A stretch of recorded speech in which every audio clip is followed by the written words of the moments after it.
Hello and welcome to this edition of Shelby This Week. Here are some of the stories we have coming up for you. A Shelby Township write-in candidate has lost her bid to be placed on the November ballot. We have more details coming up. And high school sports in Michigan are now allowed to take place, but the decisions will play out with the school districts. We have these stories and more on this edition of Shelby This Week.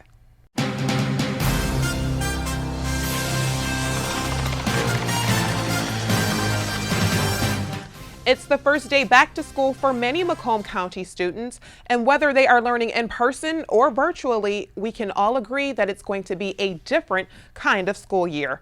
Utica Community Schools Interim Superintendent Robert Monroe said, quote, "This is not the start that all of us wanted, and we recognize that stresses that members of our community are feeling in a global pandemic. The first week is really about stepping back and taking the time necessary to build critical relationships and establish shared expectations for our remote and virtual academy instruction," end quote.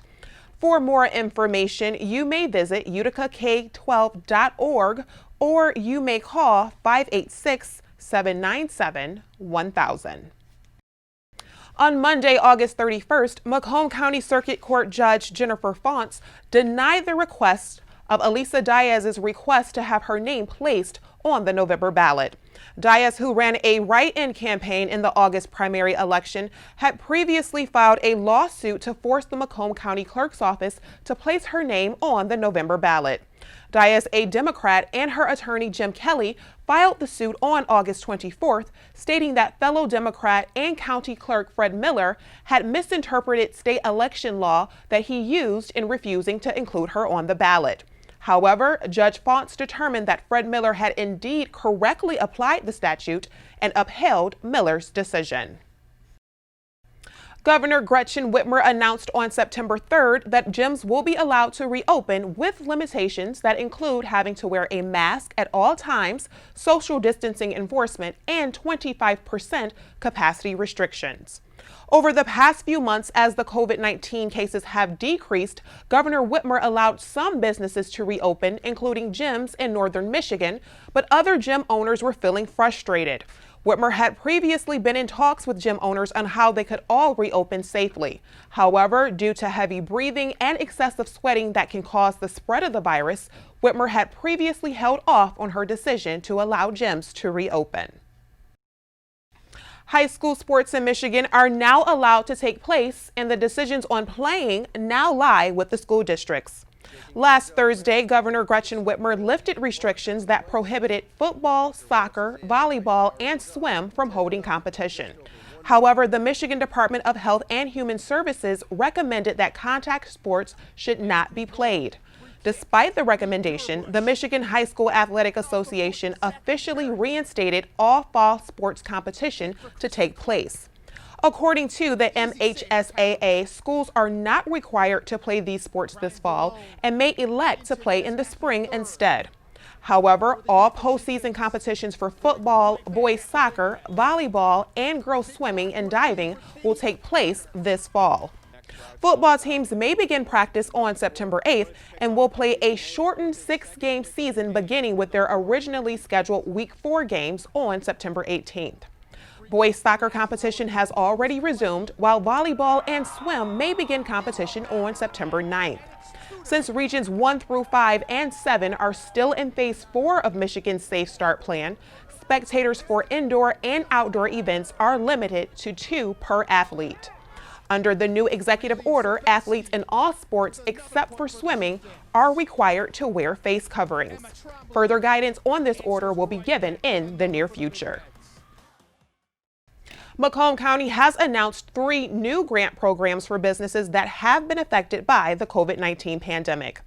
The 3 new grants are the Micro Enterprise Assistance Grant Program, the Workplace Safety Grant, and the Online Business Connect Program. The Micro Enterprise Assistance Grant Program is for local businesses that have 5 or less employees and that have lost or have had to cover additional costs due to COVID-19.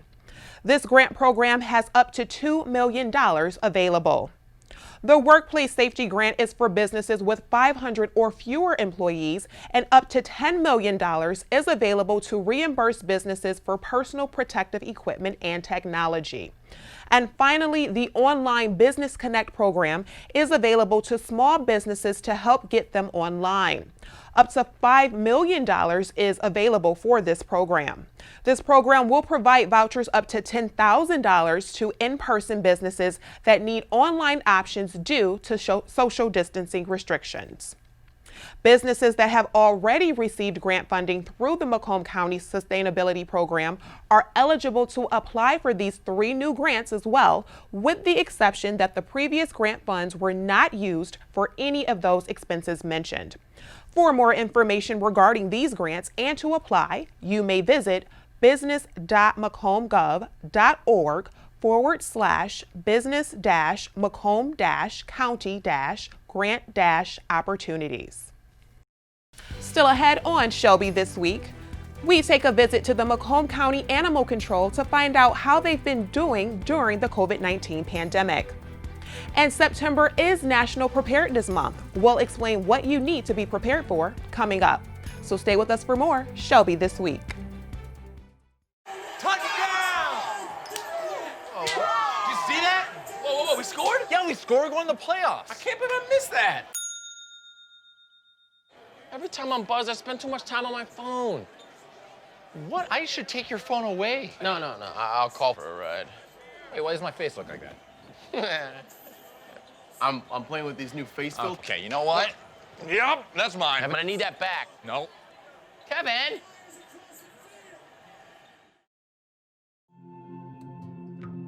When I was growing up, my mom was extremely tidy. We were trained to put things back where we got them from. One day, when I walked into my mom's house, I felt like I walked to someone else's house. There was stuff everywhere, and just growing up the way I grew up and to see this transition was very alarming. When Sean talked to me, it was a wake-up call, and that's when I went to the doctor.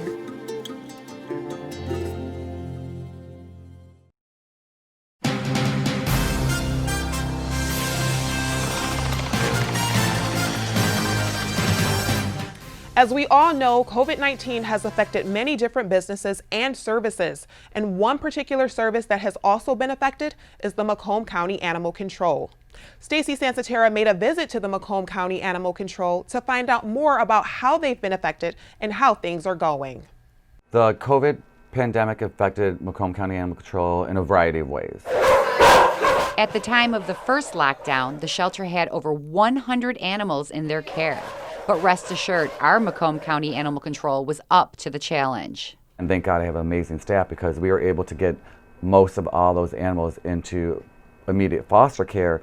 And then from immediate foster care, we start doing adoptions. And though deemed essential, the Macomb County Animal Control was forced to close their doors to the public.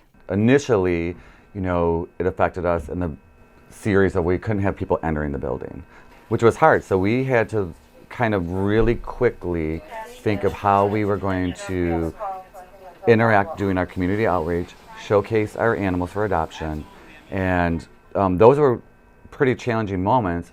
Challenging moments for the Macomb County Animal Control and the animals looking for a home. We've put a lot of services online, and we are now just finding different ways to interact with the public. It just was a difference of acclimating to what our new normal is going to be. Chief Randazzo found himself grateful for the virtual world as it was their only means to continue with adoptions. They could fill out their applications online, send us the information, and we would process it. We'd be able to set up the appointments with them and then actually set up the appointment to come meet their pet, and so it worked out really well. In addition, the Macomb County Animal Control has found ways to provide help to financially strapped pet owners by focusing on pet retention. We had to find a way to be creative in financial resources so that people can retain their pets that were having financial hardship. So we just did a big food drive. We have grants by amazing donors that we could help people with just basic medical care. So I think those are going to be our bigger focuses going into 2021 is pet retention. Local animal shelters may have been transformed during the COVID pandemic, but one thing is for sure.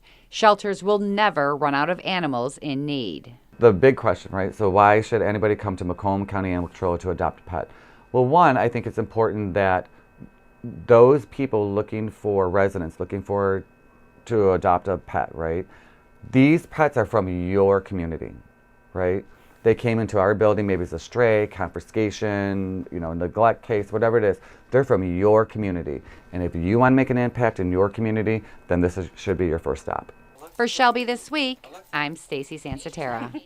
To find out more about adoptions or how you can help the Macomb County Animal Control, you may visit animalcontrol.macombgov.org. You can also visit their Facebook page to find more animals that are looking for a home. This week, we take you to Shoestrings to learn more about their business and what makes them unique. Stacy Sansatera has more. Hello, Shoestrings is now open and we are ready for business. So Shoestrings is a small little business that sells children's shoes, and we also now carry clothing. We specialize in fitting little feet, especially those beginner walkers. A lot of those little babies have those little puffy, fat feet. We make sure that we measure them and give them the right fit, because you have to have a great shoe for your feet. It's got to fit good or your foot will be damaged as you're an adult. So we carry a lot of variety of shoes, and we have prices from really, really low to really high European style shoes too. We try to not have as many people in the store at once, just so we're distancing. The service is still the same. That hasn't changed. In a positive note, I love that they are coming in and they're so excited to be able to get their child's foot measured. I'm just happy that we're back. Shoestrings is located at 25 Mile and Van Dyke in the Vincent Joes Plaza. And if you would like to have your business featured on Business of the Week, you may call 586-254-7130, or you may email Shelby TV at shelbytwp.org. National Preparedness Month is recognized every September in efforts to promote family and community disaster planning throughout the year. This year's theme is Disasters Don't Wait, Make Your Plan Today. This year has proven to be full of challenges with national disasters such as tornadoes, hurricanes, floods, fires, and of course the COVID-19 pandemic. And according to ready.gov, each week throughout the month, you should be focusing on these things to prepare yourself and your family for any disasters that may occur. So for week 1, you should make a plan, and this is the time to talk to your friends and family about how you will communicate before, during, and after a disaster. You should also make sure to update your plan based on the Center for Disease Control's recommendations due to the coronavirus. Week 2, you should build a kit. You should be gathering supplies that will last for several days after a disaster for everyone living in your home. You should also be mindful to not forget to consider the unique needs that each person or pet may have in case you have to evacuate quickly. You should update your kits and supplies based on recommendations by the Centers for Disease Control. Week 3, you should prepare for disasters. That means you should limit the impacts that disasters have on you and your family. Know the risk disasters in your area and check your insurance coverage. You should also learn how to make your home stronger in the face of storms and other common hazards, and act fast if you recognize a local warning or alert. And finally, week 4, you should teach youth about preparedness. You're encouraged to talk to your kids about preparing for emergencies and what to do in case you are separated. You should also reassure them by providing information about how they can get involved. For more tips and more information about National Preparedness Month, you may visit ready.gov/September. The 5th annual Ride to End Suicide event is this upcoming Saturday, September 12th. The event will take place on the Macomb Orchard Trail. Although the event is sold out, you can still register for the virtual ride and show your support for mental health awareness and suicide prevention. Due to many events that have occurred in 2020, it has been proven to be a year that has caused a lot of mental and emotional distress for many people. The Ride to End Suicide organization is hoping to provide as much support as they can to those in need. If you would like to participate in the Ride to End Suicide virtual event, you may register at ride2endsuicide.com. If you cannot participate in the event but would still like to make a donation, you can click Donate on the website to make a contribution. Proceeds from the bike ride, lunch, and raffle will support the No Resolve organization as well as the Common Ground organization. Coming up next, the TGA Premier Golf is offering golf classes to kids after school. We have more details ahead. And Netflix will allow non-subscribers to watch some of its content for free. Stay with us for more Shelby This Week. There's so many rewards in life. You coming into our home was one of the greatest rewards we could have ever had. You know, it took 20 years and I got my third child who was 17 at the time. It's so cool to watch the adult that you've become, and you really have done as much for us as you think we've done for you.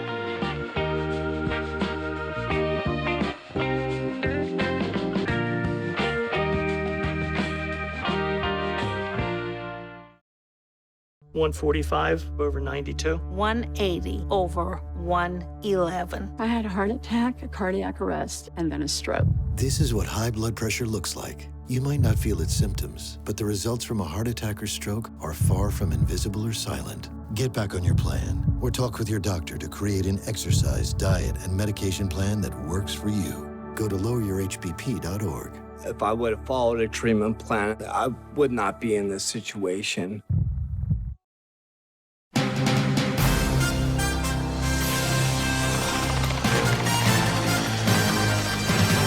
TGA Premier Golf is offering golf classes to kids after school every Monday from September 14th through October 19th.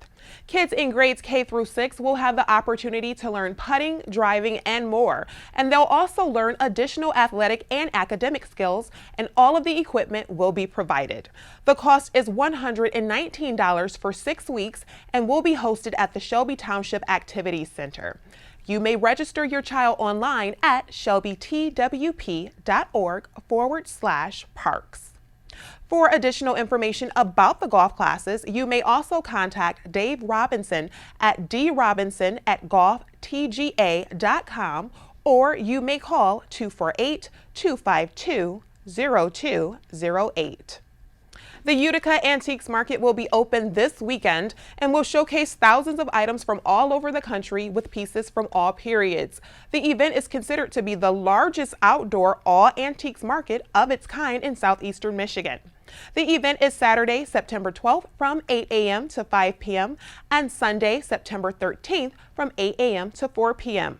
Admission is $5 per person, and children 12 and under can enter at no cost. The event will be located at the Knights of Columbus Picnic Grounds on 21 Mile Road east of Van Dyke. For more information, you may visit uticaantiques.com or call 586-254-3495. Here is some good news for those that don't subscribe to Netflix. You will now have the opportunity to watch some free shows and movies on the streaming platform. The streaming service will allow select Netflix original series and movies to be available on Android and desktop web browsers. Only the first episode of each series will be available to watch. However, Netflix will allow you to watch entire movies for free. As of the second quarter, Netflix has had more than 192 million paying subscribers around the world, and that's a figure that has significantly increased in subscribers due to the pandemic because more people are spending time at home due to the coronavirus. Netflix says that they want to give non-subscribers the chance to view what they have to offer.